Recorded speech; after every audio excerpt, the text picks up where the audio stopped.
ഇപ്പൊ ഈ അഞ്ചാം പനി, പോളിയോ പോലുള്ളതിനൊക്കെ വാക്സിൻ എടുക്കുന്നുണ്ട് ആളുകൾ. എന്തുകൊണ്ടാണ് ക്യാൻസർ പോലുള്ള ഒരു വലിയ രോഗത്തിന് കുട്ടികൾക്ക് ഒരു ഗിഫ്റ്റ് ആയിട്ടെങ്കിലും കുട്ടികൾക്ക് ഒരു വാക്സിൻ കൊടുക്കേണ്ടത്? അത് വളരെ കറക്റ്റ് ആണ്. എന്തുകൊണ്ടാണ് അത് ആളുകൾ ചെയ്യാത്തത്? വേറൊരു കാര്യം, ഇപ്പോഴും ഈ വാക്സിനേഷനെതിരെ സംസാരിച്ചുകൊണ്ടിരിക്കുന്ന ആളുകളും അതിനുള്ള സംഘടനകളും ഉണ്ട്.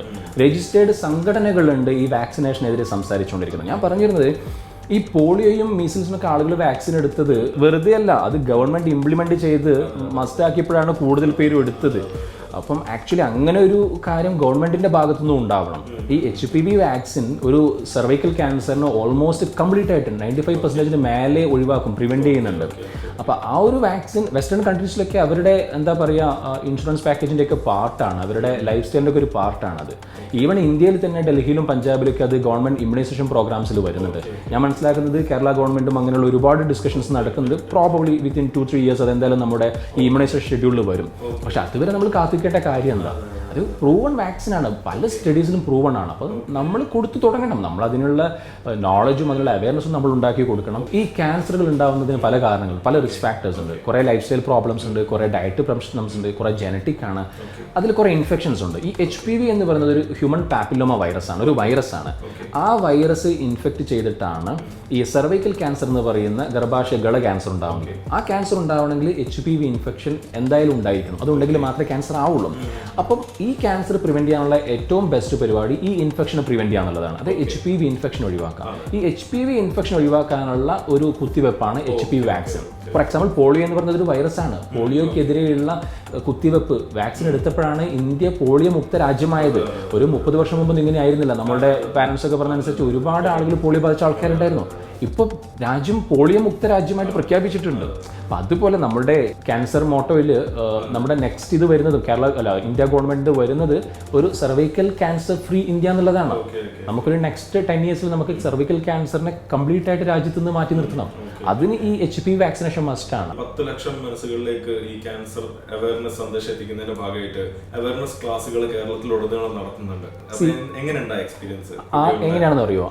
ആദ്യം നമ്മൾ ആ ക്ലാസ് കഴിഞ്ഞിട്ടുള്ള ആ റെസ്പോൺസ് ആണ്. പലരും വന്നിട്ട് അതിൻ്റെ സംഘാടകരും അല്ലെങ്കിൽ അവിടെ ആക്റ്റീവായിട്ട് പങ്കെടുത്ത ആളുകളും പറയും, ഡോക്ടർ നമുക്കിത് പലതും അറിയുന്നുണ്ടായിരുന്നില്ല, ഈ വാക്സിനേഷൻ ആർക്കും അറിയില്ല, ഇങ്ങനെ ഒരു വാക്സിൻ വഴി ഒരു ക്യാൻസർ പ്രിവെൻറ്റ് ചെയ്യാൻ പറ്റുന്നുള്ള കാര്യം ആർക്കും അറിയുന്നത് മീൻസ് മെജോറിറ്റിക്ക് അറിയുന്നുണ്ടായിരുന്നില്ല. ഈ മാമോഗ്രാഫി എടുക്കണം എന്നുള്ളത് മാമോഗ്രാഫി കുറച്ച് പേര് കേട്ടിട്ടുണ്ടെങ്കിലും ആളുകളുടെ വിചാരം അത് ക്യാൻസർ പോലെ എന്തെങ്കിലും സംശയമുള്ള ആളുകൾ എടുക്കേണ്ടതാണ്, അല്ലെങ്കിൽ ഫാമിലിയിൽ ഒരുപാട് ക്യാൻസറുള്ള ആളുകൾ എടുക്കേണ്ടതാണെന്നുള്ളൊരു ധാരണയായിരുന്നു. അങ്ങനെയല്ല. അതായത് ഒരു അസുഖവും ഇല്ലാത്ത നിശ്ചിത പ്രായം കഴിഞ്ഞ ആളുകൾ, ഒരു ഫാമിലി ഹിസ്റ്ററി ഒന്നും ഇല്ലാത്ത ആളുകൾ ചെയ്യുന്നതിനാണ് നമ്മൾ സ്ക്രീനിങ് ടെസ്റ്റ് എന്ന് പറയുന്നത്. അവർ കൃത്യമായ ഇടവേളകളിൽ സ്ക്രീനിങ് ടെസ്റ്റ് ചെയ്യണം, പാപ്സ്മിയർ ചെയ്യണം, ഈ വാക്സിൻ എടുക്കണം തുടങ്ങിയ കാര്യങ്ങൾ പറയുമ്പോൾ ആളുകൾക്ക് ഭയങ്കര എന്താ പറയുക ഒരു പുതിയ അറിവാണ്. ഭയങ്കര പോസിറ്റീവായിട്ട് ആളുകൾ പ്രതികരിക്കുന്നുണ്ട്. ആളുകൾക്ക് താല്പര്യമുണ്ട് ഈ കാര്യങ്ങൾ കേൾക്കണം, അറിയണം. അവർ തന്നെ മറ്റുള്ള പല ആളുകൾക്കും അത് പറഞ്ഞു കൊടുക്കുന്നുണ്ട്. കുറേ പേരൊക്കെ വാക്സിൻ എടുക്കാൻ വരുന്നുണ്ട്. ഇപ്പം എത്രയോ ആളുകൾ സ്ക്രീനിങ് ടെസ്റ്റ് ചെയ്യുന്നുണ്ട് നമ്മുടെ സെൻറ്ററിൽ നിന്ന് തന്നെ. അല്ലാതെ പല സെൻറ്ററുകളും, എല്ലാവർക്കും ഇവിടെ എത്താൻ ബുദ്ധിമുട്ടാണ്, പലർക്കും ഇവിടെ അഫോർഡ് ചെയ്യാൻ പറ്റും. പല സെൻറ്ററുകളിലും ചില ടെസ്റ്റുകളൊക്കെ ചെയ്യുന്നുണ്ട്.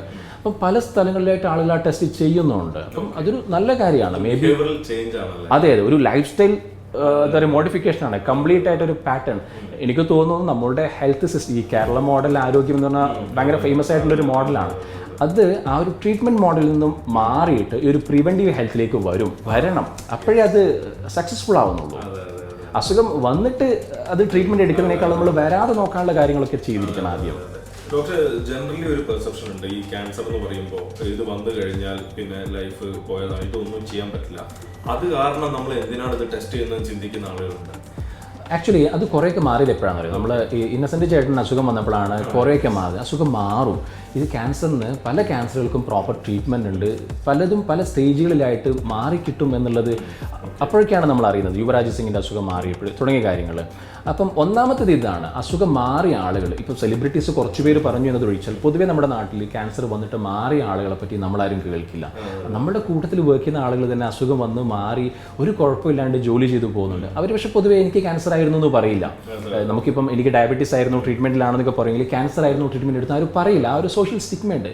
പക്ഷേ അസുഖം വന്നിട്ട് കിടപ്പിലായി ബുദ്ധിമുട്ടുന്ന ഒരാളെ നമ്മൾ അറിയും. നമ്മുടെ വീട്ടിൻ്റെ തൊട്ടപ്പുറത്തുള്ള അല്ലെങ്കിൽ നമ്മുടെ ഏതെങ്കിലും വകയിലൊരു ബന്ധുവിന് അസുഖമാണ്, അവർക്ക് ക്യാൻസറാണ്, അവർ ബുദ്ധിമുട്ടിക്കൊണ്ടിരിക്കുകയാണ്, അല്ലെങ്കിൽ പാലിയേറ്റീവ് കെയറിലാണെന്നൊക്കെ നമ്മൾ അറിയും. അപ്പോൾ നമ്മൾ അതൊക്കെ നമ്മൾ അറിയും പിക്ചർ. അപ്പോൾ സാധാരണ ഒരു നാട്ടിലെ ഒരാളെ സംബന്ധിച്ചിടത്തോളം ക്യാൻസർ എന്ന് പറയുന്നത് ഈ ഒരു ബുദ്ധിമുട്ടാണ്, അല്ലെങ്കിൽ മരണമാണ്, അല്ലെങ്കിൽ ഇതുപോലുള്ള പ്രശ്നങ്ങളാണ്. മറിച്ച് നോർമൽ ലൈഫിലേക്ക് വരുന്ന ഒരു ക്യാൻസർ ട്രീറ്റ്മെൻറ്റ് കഴിഞ്ഞ ഒരാളെ പൊതുവെ നമ്മൾ അറിയില്ല. പക്ഷെ എന്ന് വെച്ച് അവരൊക്കെ പുറത്തത് പറയണമെന്ന് നമുക്ക് പറയാനും പറ്റില്ല. ബട്ട് അതൊരു കറേജാണ്. സത്യത്തിൽ പറഞ്ഞാൽ ഇതുപോലുള്ള സെലിബ്രിറ്റീസ് പറഞ്ഞപ്പോഴാണ് ക്യാൻസർ മാറുന്നത്. അതൊരു ഡോക്ടർ പറയുന്നതിനേക്കാളും ഇമ്പാക്റ്റാണ്. ഒരു പേഷ്യൻ്റ്, ഒരു ക്യാൻസർ രോഗി അസുഖം മാറിയിട്ട് നോർമൽ ലൈഫ് തുടരുന്നു എന്ന് പബ്ലിക്കിനോട് പറയുമ്പോൾ അതിൻ്റെ ഇമ്പാക്റ്റ് വേറെയാണ്. അത് ആളുകളെ മോട്ടിവേറ്റ് ചെയ്യും. അപ്പം അതാണ് ഇതിൻ്റെ കാര്യം. അപ്പം അത് നേരത്തെ കണ്ടുപിടിക്കുന്നതുകൊണ്ടാണ് മാറുന്നത്. ഒരു കാര്യം കറക്റ്റാണ്, ലേറ്റ് സ്റ്റേജിലാണ് കണ്ടുപിടിക്കുന്നതെങ്കിൽ ട്രീറ്റ്മെൻറ്റ് വളരെ ബുദ്ധിമുട്ട് തന്നെയാണ്. ട്രീറ്റ്മെൻറ്റ് എടുത്താലും ചിലപ്പോൾ തിരിച്ചു വരും. പക്ഷേ ഏർലി സ്റ്റേജിലാണെങ്കിൽ ആ ക്യാൻസർ മാറുന്നതിൻ്റെ സാധ്യത വളരെ കൂടുതലാണ്. ചിലപ്പോൾ തിരിച്ച് വരാതിരിക്കാനും അത് മതി. അപ്പോൾ അതാണ് അതിൻ്റെ importance. Welcure preventive health care centre, Thana, Kannur.